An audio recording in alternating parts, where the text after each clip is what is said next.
It is our top story. Residents in Diepkloof, Soweto are racing against time as Eskom's deadline for prepaid meter recoding draws near. The power utility has warned that failing to upgrade the meters will result in disconnections, leaving many scrambling to comply. However, long queues and technical challenges have sparked frustration, with calls for an extension growing louder. You see him on our screen. Our anchor Ayanda Nyathi is at an Eskom service center to bring us the very latest on this developing situation. Ayanda, you've been there now close to 2 hours. I mean, we've seen the snaking queues since yesterday, and of course that tragic death that happened on one of those queues in Soweto. Talk to us about what are you seeing and of course what you're hearing. You know, Unati, you speak about the 2 hours we spent here so far. The line has barely moved. I'm going to step out a shot very quickly just to get you a sense of what it is we're talking about. And to give you an idea of just how long this queue is, we can't actually even show you the entrance to this pop-up center from where we are. We'll try our best to walk and talk and get you a sense of what it's looking like. But just to start by laying out the foundation for you, this has been the situation for the past couple of hours. And incidentally, as we cross to you live, you can see finally some people taking literally what could be 5-6 steps forward over 2 hours. That is the extent of perhaps the inefficiency that is taking place, the extent of just the desperation of the many people who have been here quite literally for hours. Understandably, not everyone is able to stand. Some of the elderly who are lucky enough to get assistance have brought some camp chairs, but other people you can see there on the side of the pavement have resorted to sitting down. Moments before you came to us, Unati, we saw an elderly woman who approached us and essentially tried to get answers around what on earth is taking place. She has only just arrived. And I shudder at the thought of when on earth she'll be able to get assistance, given just the snail pace at which all of this is actually happening. So let's try and gauge some of the people who are here. I spoke earlier about some of the elderly who aren't able to stand. I'm going to take a chance and see if I can speak to Mama. Sanibona maninjani? Sikhona ninjani baba? Siyaphila. Nkosi yami kunini nifikile la? Nizizwa kanjani njengoba nihleli la nimele usizo? Sizizwa kabuhlungu kabi ngendlela uEskom asenza ngayo. Singabogogo akanazwelo nangabogogo nangabantu ama-disabled people akanazwelo nabo. Usiphethe nje kabi, sizwa ubuhlungu kabi singabahlali abaseSoweto ngendaba yaka Eskom. Asijabulanga neze uEskom ngendlela asiphathe ngakho. Lokhu sifikela mina ngifike ngo-6 ekseni, ngamanje ngisahleli la ngihleli khona. Size ngolesithathu ephindile saze sahamba singasizakalanga, sihleli the whole day.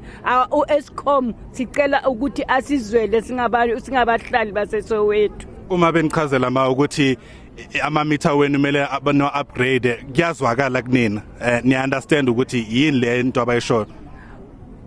Siya understand, abanye baya understand, abanye ba understand, kodwa ke siya understand ngoba ngithi bathi sizela bazosenzela la, ukube bethi sizenzele thina besingeke sathi ukuthi kwenziwani, kodwa ngoba bathe basizela bazosenzela, kodwa ngendlela i-treatment ihamba ngakhona asijabulanga neze siwumphakathi, ikakhulu thina abantu abadala nabantu abaxhwalile. All right. So there you have it. Very quick translation for you if I can. Obviously not impressed by the situation as it unfolds here, and is hoping that they'll be able to really speed up the process to assist the people who have been here. She says from 6 o'clock. Some others who've spoken to us off camera say way earlier than that. Let me see if I can engage somebody else who's with us. Hello, Malega. Ngiyaphila ninjani? Siyaphila. Samukhuluma nabantu la ukuthi sekudlule isikhathi singakanani nimile la eline ufike nini wena? Mina unfortunately asikudala ngifikile ne. But kunento ezenzakala ezingekho right la. Number 1 ugogo kunogogoshonile la. Number 2 Tuesday kunogogowile. Wednesday kunogogowile ome 16. Kube kumele sukume sambe somxelela ngaphakathi ukuthi bamsize ahambe. Ngoba awazi ukuthi abanye abagogo banizifo different. And ukuphlungu mawuza umuntu amabona ugogo wakhe makasakazi ukuthi ushonile. Wala but labantu abahlala abagogo abakhona ukusebenza. abantu uthi bathi abantu bakuthole leyo mali ukuthi ugogo asukuma ayobhadala leyo mhlakathi ngaleyo mali. Abantu abaningi abakhona ngoba hayi ukuthi asikho rich, sihluphekile sonke, yinkinga yethu kuphela. Eskom umechaza uthi they've been warning about lama recoding since last year. Nina niqale nini ukuzwa ukuthi kumele niwa record ama-meter? No, into kutshela nebhuti asiqali sinama yini ama-community wathathi banokubiza imi-meeting kuzihlangane, but ama-councillor ethu abayenzi leyo means ukuthi masihlanganeni. On Tuesday eholweni ngase Diepkloof Square sigcwele sibaningi, abantu bathe bengekho i-meeting yabantu ethina like sizokhuluma ngendaba zomhlakasi. Abantu bathi i-meeting yama-councillor, and on top of that abantu ba-Eskom baletha abantu abayi-2. Abantu abaningi bagcwele, ubona ungasiza abantu abayi-2 bangasiza abantu abagcwele. They have to kumele bajikisa abantu, yinkinga leyo. More dissatisfaction, questions around whether or not Eskom is capacitated, quite frankly. Let me try luck with another gentleman here. For yourself, how long have you been here? I think maybe I came after 6 somewhere there. Okay. Yeah. And what's your take? I mean, you know, Eskom has been saying, as I mentioned to CC, that Bona, as far as they're concerned, they've been sending out awareness since last year, and it seems Abantu who are coming out now are acting last minute. Yeah, I've heard about that, but honestly speaking, mina ngiqale nje ukuzwa ngayo this month. And on this month, I didn't think ukuthi yang affect nam due to the reason yokuthi 2 months back Eskom came to install prepaid meters. So Tina, we don't have ama meter, ane since I think Boma 2009 somewhere there, because they only came to install once AMA meters since then, and then they were supposed to change those meters. They put small boxes in preparation to take out those meters and replace them with the new ones, and then they never came back. So basically what happened after that, they were billing us with letters. Let me show you this letter. They were billing us with these letters. Okay. So that's how we were paying. So 2 months back, Eskom came to install meters, prepaid meters. Right. So unfortunately, they came unannounced.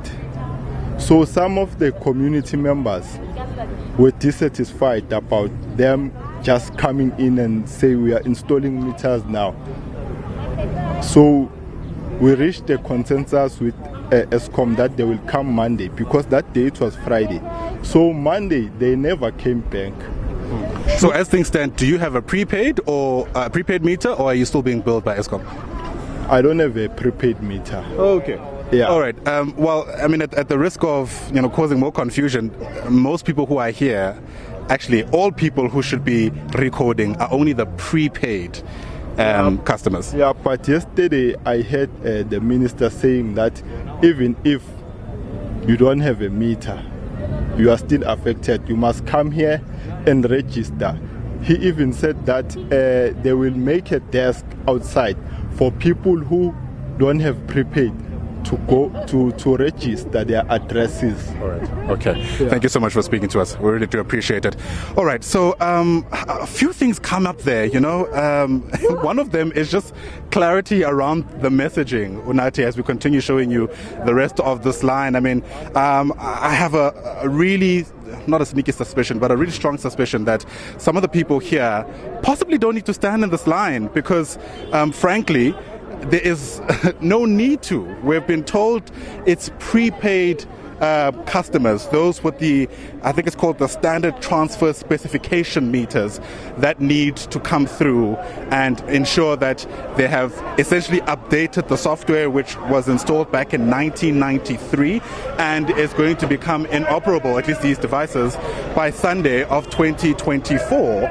But in just the casual conversations we've been having, including the one that we just wrapped up now, you can see that there isn't really a lot of clarity around who the people who need to be here should be because of specifically this deadline, and where people who have other Eskom related issues should be headed. So I did tell you at the beginning of our speaking at 9 o'clock, Unathi, that the line is so long we literally have to walk for a couple more meters before we can even get to the point where you're able to see the gates of this particular pop-up facility.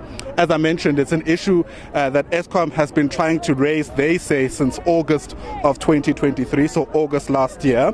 And what is now happening seemingly is a lot of last-minute, kind of preparation, last-minute scrambling to try and make sure that the people who feel like they're going to be affected by this cutoff date are not adversely affected by it.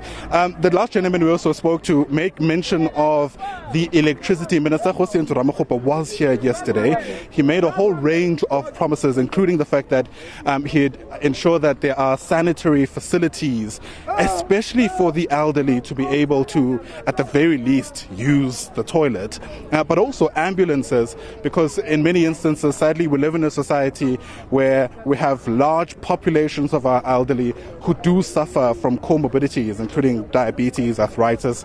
The list really goes on and on. And so does this line, Unathi. You can see some people literally bringing up cam chairs because they have learned from the past couple of days, frankly, that this line doesn't move. It's enough for you to bring a cam chair, open it up, and take a seat without it causing much disruption to your day. And I suppose therein lies the issue, outside of perhaps whether or not Eskom has the manpower to deal with everybody that's here. An emerging issue is really around the fact that it seems there is still a fair amount of confusion about ultimately who is affected and who should really go through the arduous process of coming here for what is a fourth day this week alone to try and get this kind of assistance. And in any kind of informal settlement, there are people running their businesses. I think this is a bit of a makeshift salon that we saw there just a short while ago, people cutting their hair. Understandably, it also emerges into a business opportunity for some of the people here. And with that, we finally arrive to the fronts of this gate that are being manned by security personnel who, of course, I imagine, are trying their best to manage who ultimately is able to go in and who isn't. Temple is flaring, as you can imagine, with some of the frustrated residents all wanting their voice to be heard. And it's a bit difficult to get a sense where we are around just what it will take to finally control the situation. I'm tempted to engage the gentleman you're seeing now, but something tells me that discussion isn't necessarily going to go very well. So, Unathi, a lively situation in stark contrast to what we saw at the start of the queue. And again, all we can do is show you these visuals and get you a sense of what people are actually saying as they look for assistance to try and get help. There's a lady who I'm seeing with an Eskom kind of branded shirt. I wonder if I can engage her. I'm taking my chances. Let's see if she'll speak to us. Sanbona. Ninja, are you willing to speak to us? Okay, all right, no luck. All right, she's pointing us to official communicators who are inside. Inside, she's actually just gestured to me that she's going to try arrange somebody for us. Let me engage this other lady here. Sanibona man, ninjani? Siyaphila papa kunjani? Siyaphila. Sokudlula isikhathi singakanani siloko nimela? Ngilelela. Ayikho into ebuhlungu njengale ngilelelane and abantu aba understanding ngibele ngirani queue. Abantu base Eskom nabo ngiyabablema because bekumele kube nomuntu la ngaphandle oranayo. Sekusebenza thina njengama volunteer uyabona? Sizwile. Yeah, uminister bekhona izolo lana utheni kinina from what you understand? Ayikho into esi understandayo because ushine warning nange short time anyakathi sigcina Sunday into esizwe during the week. Bathi bona soloko bathumela ama message from last year. Bathumela kubani? Awakaze nje afike lokushini. Awakaze siqala ukwezwa this week. Accepthlungu papa. Manje mawubona wena, what's the solution? I mean kunabantu abadala soloko bamile from ekseni basho ngale. I mean from what we can see in the line ayihamba. Aka extend amalanga akasiniki 1 month extra phela ngeke uyabona uyothatha 100,000 since silelela izolo sinamalanga siza la. Sambuza nathi Eskom ukuthi angeke akwazi ukuni extendela uthi le mission izoyicimela kwayona from Sunday angeke bakwazi bona ukuthi by extend. Okay, so preach again. Mayisicimela ngothando nje nomusa sizomphinda sizopreacha because bela siphe 1 month bakafuna silungise and asiyehlisela uke sasebenzi thina beka abantu abangakanani asebenzi abantu abasebenzi and lamalanga anyaka siphi iviki athi senza 1 week si ama millions la singaki akalungise ngendlela right aka extend nge 1 month extra please minister siyacela Umama igama uthi volunteer like her? Hayi ngivolunteer nje njengomphakathi. Informally, okay. Umakhosazana Nyembe. All right. Siyabonga mama Khosazana.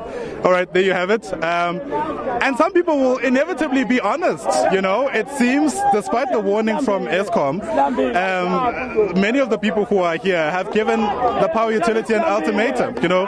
Tempers still flaring and Soweto is such an interesting place always. When you try and contextualize this particular township, I mean, we know they've always had such an acrimonious relationship with Eskom. Over the years, many technicians have come here and they've been turned away. And as just we spend time here, you get a sense that it's become a melting pot of that very complex relationship. So